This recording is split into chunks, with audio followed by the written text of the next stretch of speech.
Good evening. 6:03, I will call the meeting to order. I would ask any councillor to disclose pecuniary interest for this agenda or for minutes of a meeting which you were not in attendance.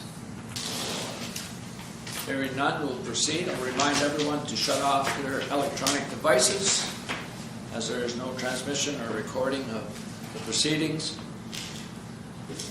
I would ask the press if they wish to record. Yes. That permission is granted, and we'll proceed. And I want to welcome everyone this evening. It's always nice to be looking at a gallery. Indeed, communities rely on community involvement and engagement, so welcome. First delegation this evening is Mr. Cameron. And Mr. Cameron, you have the rules of order, and the floor is yours. Thank you. I'm going to read this. Makes it a little easier for me as well. Sure. Mr. Mayor and Council, thank you for the opportunity to speak. So I received a call from the Planning Committee member Ray Hall last week, suggesting that Mayor Phil Bennett may be available to facilitate the Good Neighborhood Agreement. This would be greatly appreciated, as I believe this is a critical to get the right from the start. Since then, I received a package from the shelter including a template for the agreement and a calendar to plan the first meeting on. This is a positive step as well. If possible, I would also like to see the agreement, once finalized, attached to the title, as Ray Hall had suggested at the Planning Advisory Committee. This would provide continuity in the case where the shelter employees were to change or there was a dispute to resolve. I would like to thank Council for hearing the concerns of the taxpayers in the neighborhood and offering their support. It shows leadership and ownership and is necessary to ensure that the shelter is a community asset going forward. Thank you. That's it, Mr. Cameron. That's it. Does any councillor have any questions for Mr. Cameron? Councillor Barron. I don't have any questions. Councillor Goodwin. No, I'm right up to speed. Councillor Middleton. No, sir. And Councillor Wall. No, good, thank you. Thank you very much. If you would leave a hard copy of that with our clerk, it would be appreciated.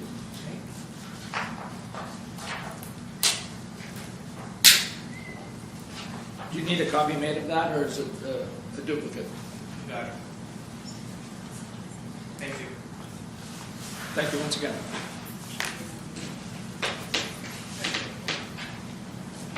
Next on our list is John Lee Judin. Oh, wait, you say my name right.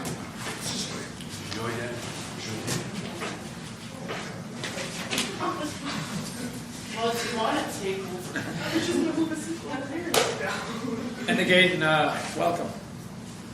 I believe there's a couple chairs over there if anybody... There's one right outside the door you can pull in as well. So. Well, that was unexpected of Mr. Cameron, so I'm kind of, wow, that's awesome. You have my package that I sent. Yep. I'm just following along, so I just wanted to just speak about, I can read this if you'd like. The Red Lake Area Emergency Shelter has severely moved away from allowing individuals to use the facility as a place to crash. As the statistics will reveal, the RLAES, which is so much faster than saying rest, is performing exactly the way it is intended, providing a warm place to sleep and a meal for those in emergent situations or at risk. So as you can see, please see the stats on the next page. Through hard work and perseverance, 10 chronic shelter users have been moved into their own homes within the community. This is the goal that the RLAES has for all its clients of the shelter. Unfortunately for some, there is simply a lack of housing that can support the variety of issues they may be dealing with. So we will continue to support those in need within the community. The location at 220 Highway Street will make that support much more accessible to all community members.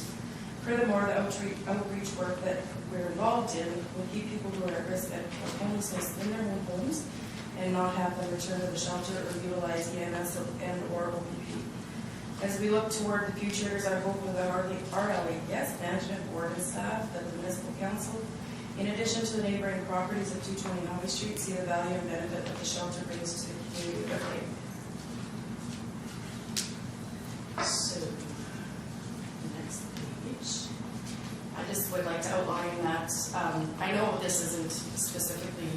about all of this.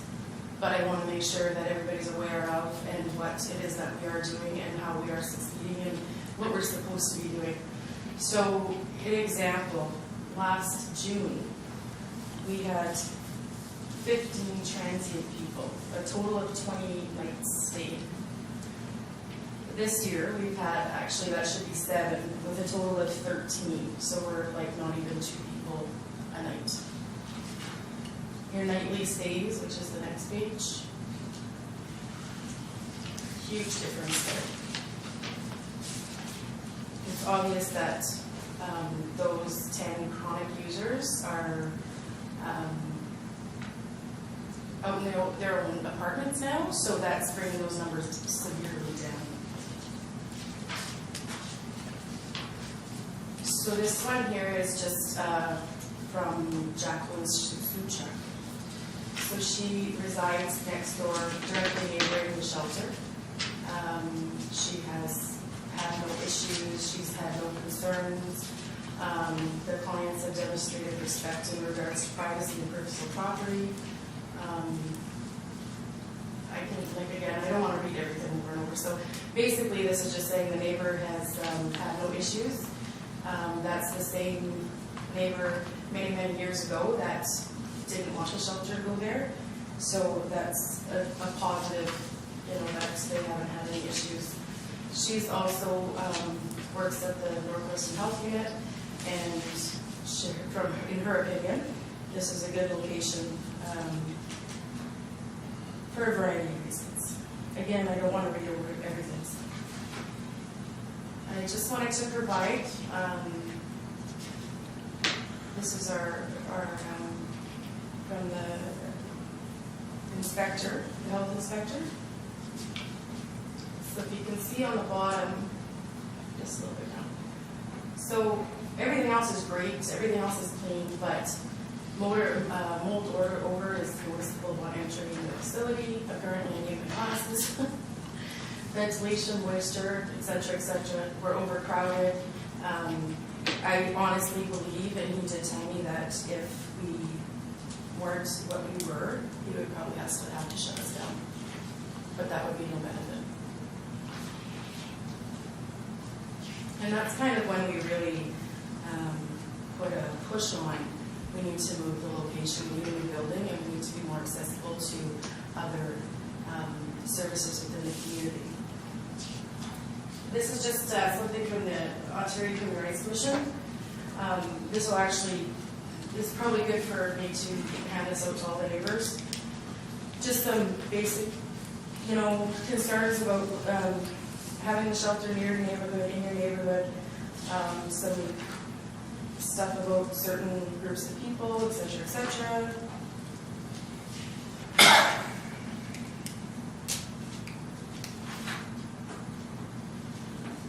And I found this on the Ontario Human Rights Commission website.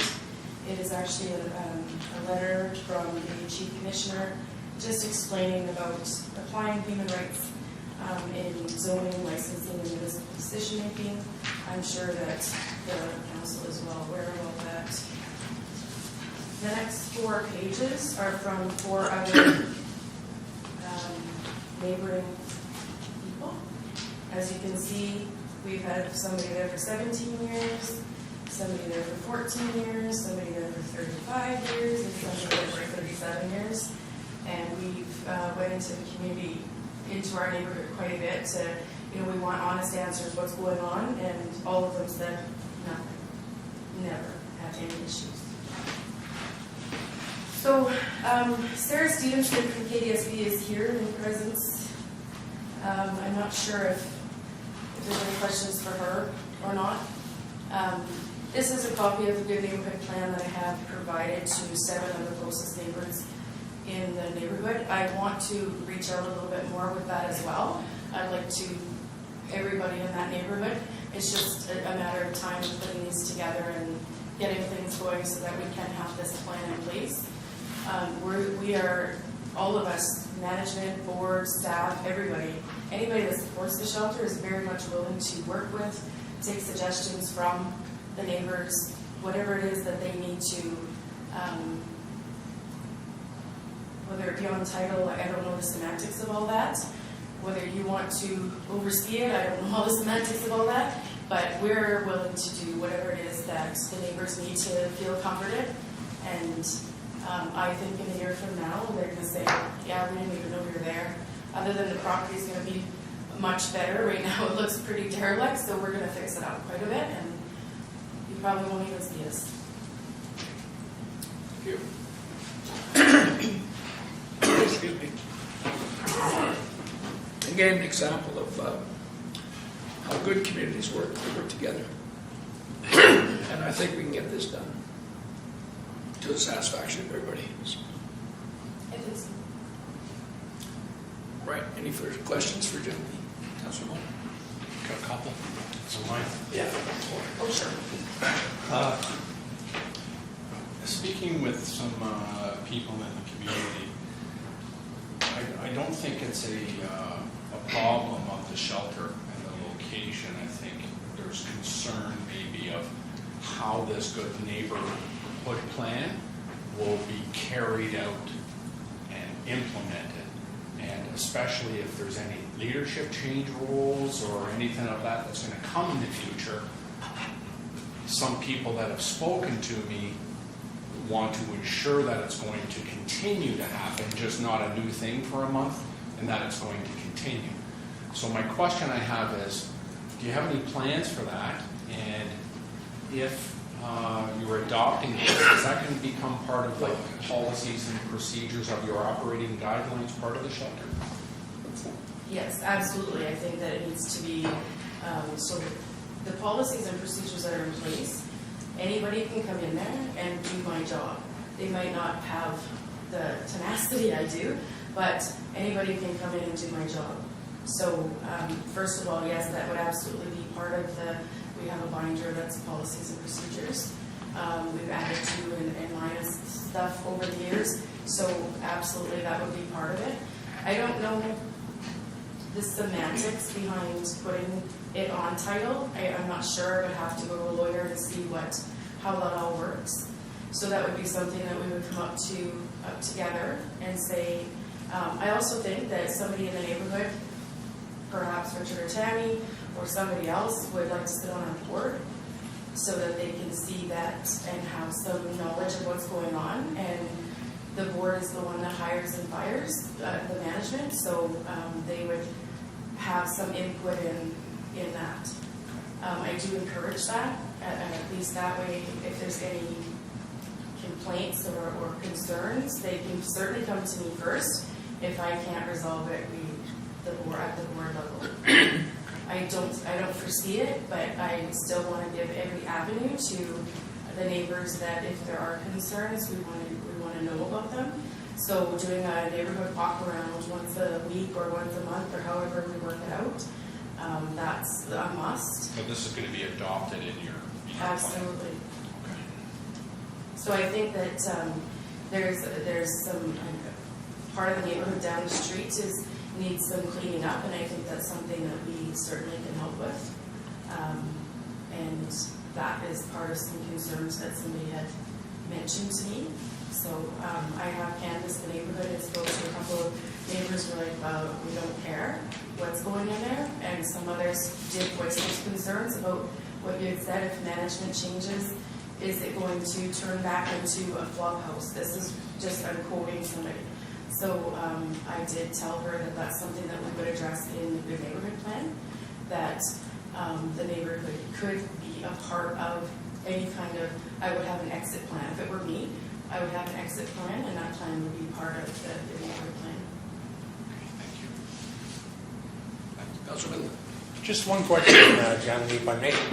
I had read, I think in the stuff that was attached, there was something about emergency shelter and changing the terms of reference to temporary. The word temporary was being substituted all of a sudden. But as we know in Red Lake, I've heard it said anyway, temporary means permanent.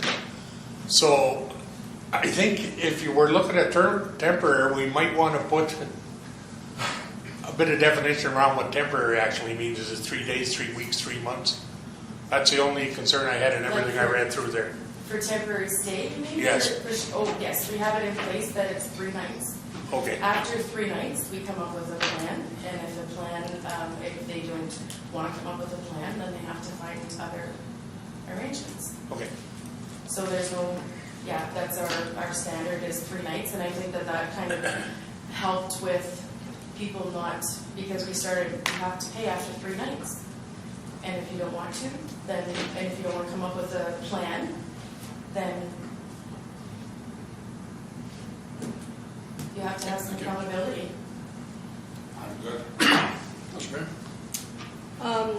I've had a lot of comments from people in the neighborhood, but first of all, I'm going to start to say thank you very much for all the work you've done to bring it to here tonight. You put an awful lot of work and effort and passion into your job, and that is certainly appreciated, I'm sure, by the people that can't come and tell you that themselves.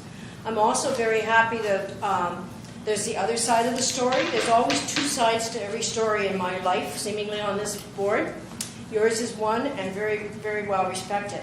I also had the other side of the story, and I've had people call me that live in the neighborhood, Burks Drive, and other places in Red Lake, and they have concerns.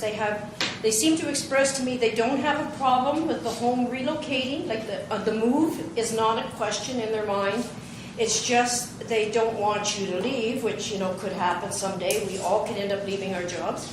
They wanted that security blanket to be written in to the policy so that if Joe Blow comes next year, 2 years or 5 years down the road, it's going to be consistent. What you have told everybody 3 or 4 times that I've heard it, and that's what they want. They want that consistency, and they don't want a bunch of changeovers. I've also mentioned to at least 3 people that the only way you can be really guaranteed that things are going to work the way she says they're going to be is get involved with their board of directors. And I think now tonight with this little bombshell that I kind of got that I hadn't been told yet about, this bit of using our mayor to help write up a neighborhood agreement or to oversee or be the sort of go-between the residents or whoever's got concerns, and also yourself, is our answer to that question. Until we get a board member, maybe from Burks Drive or somewhere else, it's really, right now tonight, I'm not sure. And I really would like it to be what you've said. They're not questioning your integrity or anything like that. They just don't know. It's not that they don't want you to move, it's just they're not sure. And they want it consistent. So I think this start off that Mr. Cameron told us could be the answer to have some assistance that's outside the box and that will keep both people in the know of what's going on, and that plan is written, and that plan is going to be, as Mr. Hall said, put onto title. And that, it will be the complete answer to your dream and also the neighborhood's peace of mind and anyone else in the community that's got questions on it. So that was the good news story. That was the icing on top of the cake of what I've heard so far. And I think, knowing the mayor like I do and working with him for over 5 years, I think you've got the right man. I know other men has been around this table, names been given to me and thought about, and they would be great too, but not the same impact. Because everybody, and I'll use just, in closing, I'll just use an example. If you get a request to go someplace, and if the mayor comes, there's a different respect to what he says and his signature on it because of his years of experience. So you, I think, out of all the men's names that I've heard, to work with you and also with Burks residents and other people, you've got the right one to get this thing off and running and onto that title, so that if anything ever happens to yourself or the board, you've got it covered. So thanks again for a great job, and I'm really glad that not opposition, I wouldn't say opposition, I don't think that anybody's questioning about you moving. It's just they want peace of mind that that everything is going to be okay and that you're all going to fit in the neighborhood, and I think we all want that. So I think you've got your answer, you got the icing on the cake, and I think you've got what you both people want. Can I ask, did you say yes you would do that, or you just volunteered to do that, or No. Only one person tells me what to do. That's your wife. She's not here.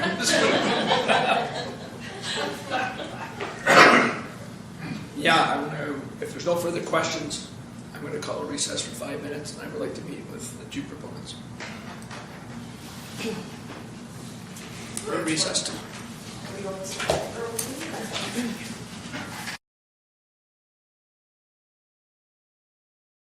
You're certainly welcome to spend the rest of the evening with us. It's your pleasure. The matter of 220 Howie Street will be dealt with through resolution. I would remind everyone that it went through the planning process unanimity, and it is being presented to council with a recommendation. So you're welcome to stay and join us. We don't have to. You don't have to. It's up to you. I put my faith in you. Actually, I like telling you what to do. Nothing changes. It's been a while. Next, we have Claudine Muriel from BDO. Claudine, normally we have everybody has 5 minutes with the presentation, but since we invited you, the floor is yours. Thank you. Okay, thanks for having me this evening. So yes, tonight we're going to go through the audited financial statements, which I hope you've had an opportunity to look at. So just on the, I'm not going to go through every page.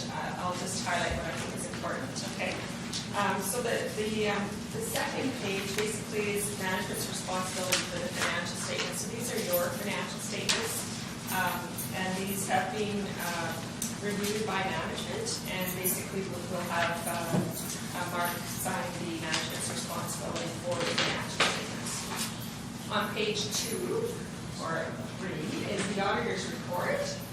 Basically this is my report to council and the taxpayers, and it basically says that BDO has audited the financial statements, and in my opinion, or our opinion, these statements present fairly the financial position of the corporation for the year ended December 31st. So it's a clean audit report. As in prior years, its records were in good shape, and we're able to express an opinion on the statements.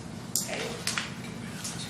The next page is a consolidated statement of financial position, which highlights assets and liabilities and accumulated surplus at December 31st.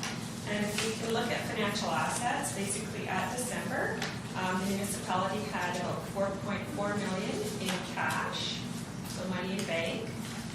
Short-term investments, which was invested in one funds and some GICs, was $1,391,000. Taxes receivable were $1.1 million, and that I should indicate that there's a significant allowance provided on the taxes receivable, and that was an increase of about over $500,000 from the previous year. And we'll see that when we look at the statement of operations. Trade and other receivables were $2.2 million.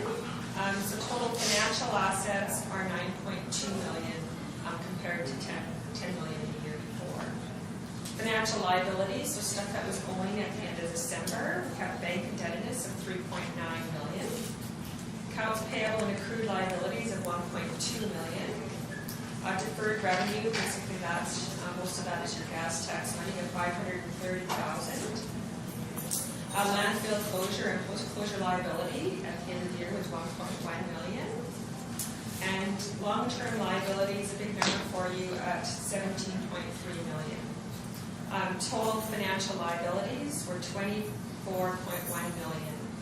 If you take your assets less your financial liabilities, you're left with net debt of about almost $15 million, $14.9, and that's increased from the previous year by about $931,000. Non-financial assets includes prepaids at about $338,000, and then tangible capital assets about the same as previous year, $56.8 million. Additions during the year were about $2.7 million. The three biggest items there were your arena roof replacement. That was a big project for you. Upgrades to street lighting, and then of course roads is always a big number for you. And then amortization was basically the same amount as your additions, so that's why capital assets are about the same as the prior year. Non-financial assets were $57.1 million, and that leaves, when you take your net debt into consideration, accumulated surplus at the end of the year of $42.2 million. That doesn't mean you've got money to spend. That means you've got money invested in capital. When you take into the debt, it's about $39 million invested in capital. And then you've got your reserves and accumulated surplus that make up the difference for that. That's your statement of financial position. And then on the next page, we have the consolidated statement of operations, which highlights revenues and expenses for the year. The first item for revenues is taxation. Taxation revenues were $8.4 million, a little bit down from what you had expected. And the big number there, the difference was the 5% economic obsolescence that affected the municipality for 2016. Was that the ARB ruling? Pardon me? Was that the ARB? Yeah, yes, and that went back from 2012 to 16, so there's about 4 years in that. Fees and user charges were lower than budget. That was about $4.7 million versus $5.2. So that was down from the previous year in the budget. Canada grants were $586,000, and that can vary depending on what kind of projects you took on. And then Ontario grants were $2.8 million, and the budget was very close to budget of $2.9. Other income higher than budget at $602,000. The total revenues were $17.3 million. That's down from what you had budgeted by about $800,000, and down from the previous year by about $960,000. Expenses totaled $18 million compared to $18 million in the previous year, basically, just a little bit. General government is $2.2 million, certainly higher than what you had planned.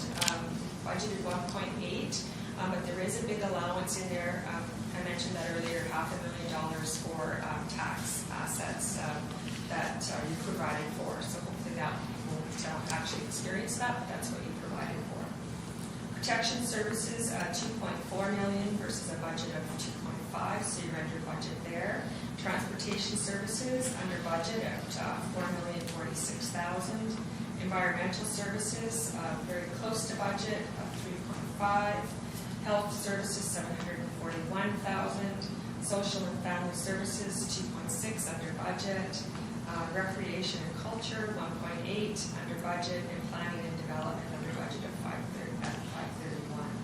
Again, total expenses $18,062,000. Your deficit for the year, shortfall, was $747,000 compared to what you had budgeted at $175. Basically the big two differences are the 5% economic obsolescence on the taxes, and then your allowance that you provided for on tax sales or assets, receivables. So that's the big difference there. Started off the year with an accumulated surplus of 42.8, leaving a surplus at the end of the year, which you saw in the statement of financial position for $42 million.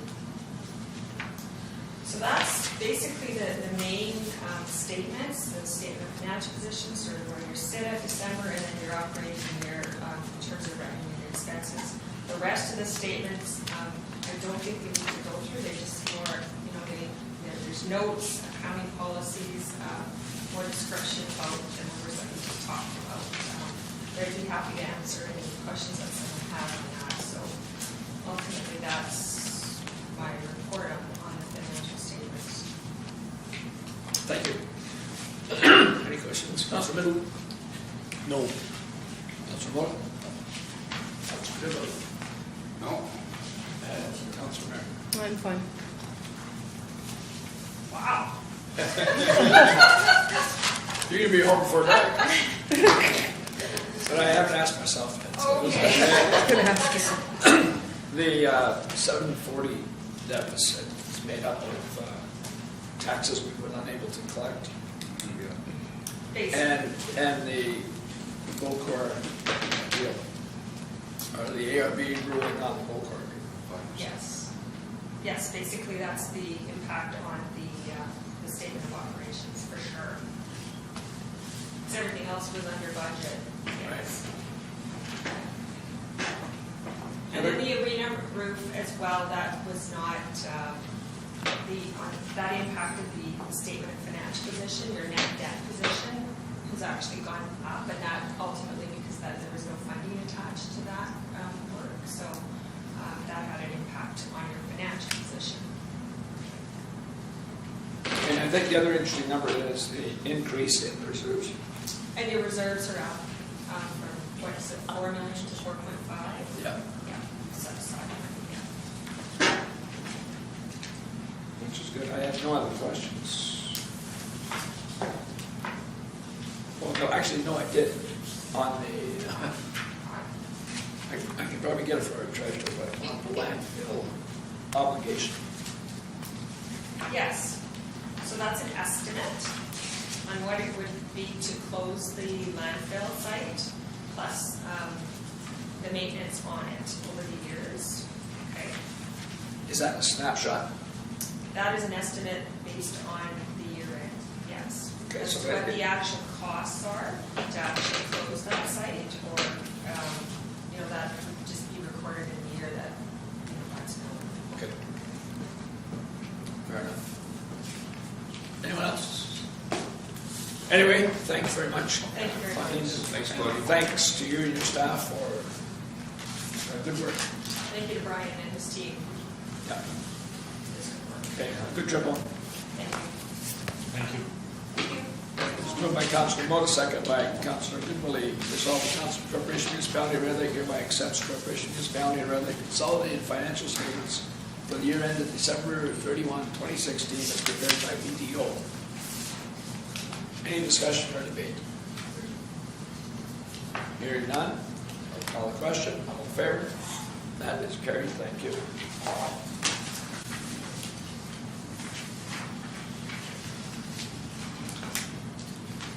It's moved by Councilor Mona, second by Councilor Middleton. Resolved that the Council of Corporation Municipality of Red Lake hereby consider sections 4 through including 8 of Part 1 consent agenda as read and adopt the items.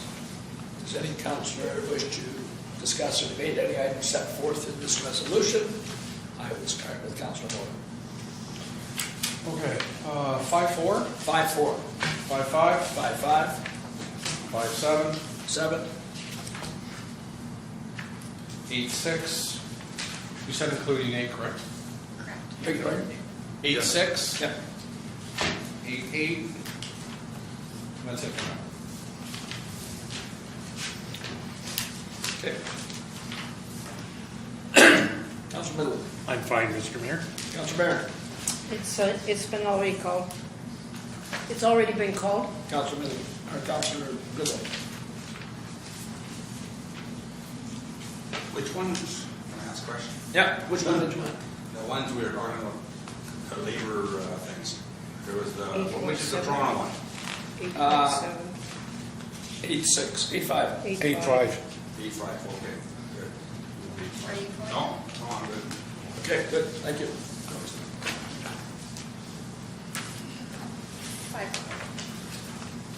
And we have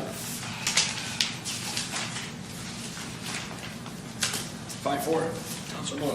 5-4, through correspondence. Realizing this invitation, I haven't had any council discussion on if anybody's going to be attending from council to this event or not. So that's why I brought it forward, if anybody's going to be in attendance. I received a letter and I have indicated I will be there. I got the letter, it doesn't say anything about that, but okay. What's that? If you're going, it's not on this letter. What letter? 5-4. The Red Lake Two-Spirit LGBT. Yeah, that's asking. Pardon me? That's the invite. That's the invite to mayor and council, but you're Yeah. going? Okay, Yeah. thank you.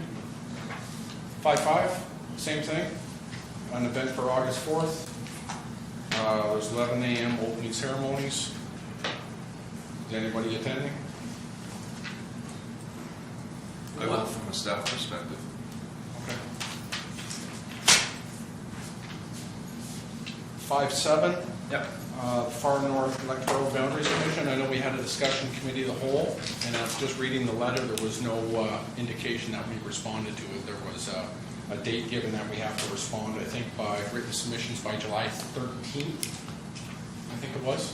And I'm just wondering if we responded to it. It looks like it's a done deal. Did we respond to it though? No, not to my knowledge. Yeah, we responded. Did we? Yep. Yeah, based on our conversation we had with the council, last council meeting. Yeah. I haven't seen a When? copy of We that. put our suggestion forward. Okay, great. Thank you. 8-6. 8-6. Just in regards to the conference, Common Voice Northwest Conference to be held in Thunder Bay, I figured I'd pull that to see if there's any interest from anybody in council wanting to attend that. Who's interested? I am. Councilor Middleton, Councilor Moda, Councilor Billy, Councilor Barron. No, Northwestern Health Unit is here that weekend. Okay. So just the two of you going? Is Mariciello going? I'm going to go to the labor. Are you going to go for the first couple of days or not? I will. Okay. Yeah, and I think that you guys will represent us very well. Okay. Thank you. One more.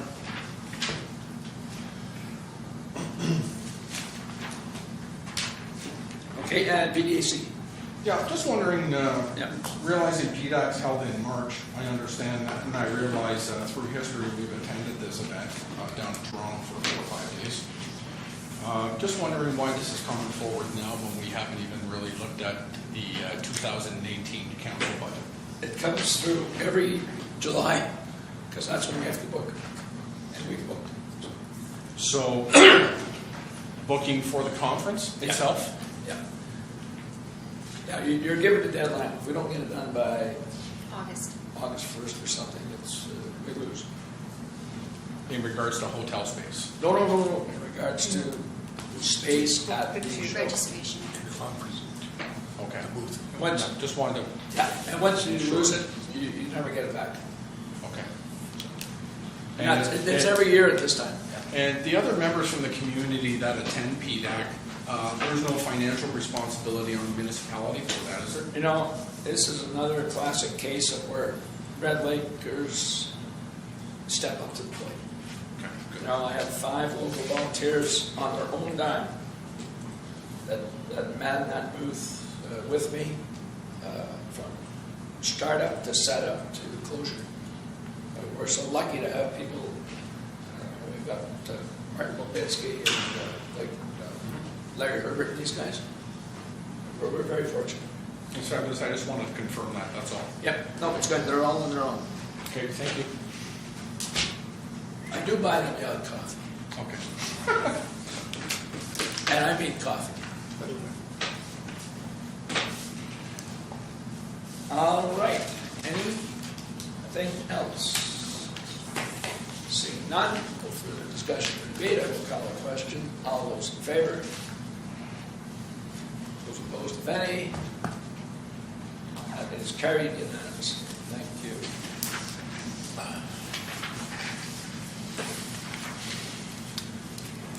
Moved by Councilor Goodwillie, second by Councilor Moda, resolved that the Council of the Corporation of the Municipality of Red Lake hereby consider all bylaws, Section 9 of Part 1 consent agenda as read without amendment or debate a first and second time, and without discussion, all in favor. That is carried.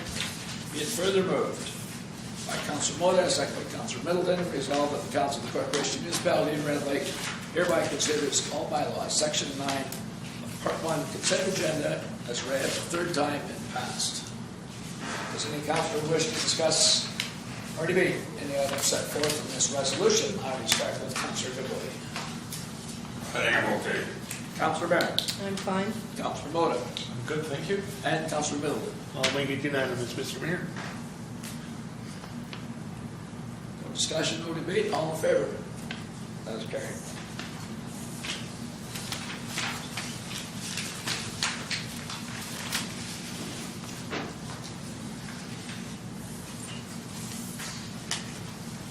Moved by Councilor Goodwin, second by Councilor Mota. Resolved that the Council of the Corporation Municipality of Red Lake hereby consider bylaw number 462017 as read without amendment or debate a first and second time. Again, no discussion. All in favor? Those opposed, if any? That is carried. And be it further resolved. Moved by Councilor Goodwillie, second by Councilor Mota. Resolved that the Council of the Corporation Municipality of Red Lake hereby consider bylaw 462017 as read a third time and passed. Any discussion or debate? Councilor Mota. None. Councilor Middleton. No, sir. Councilor Barron. I'm fine. Councilor Goodwillie. Good, good. Again, all in favor? Those opposed, if any? That is carried.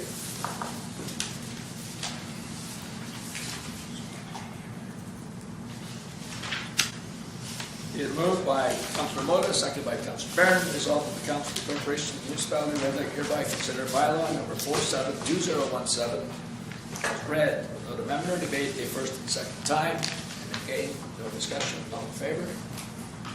Carried. Thank you.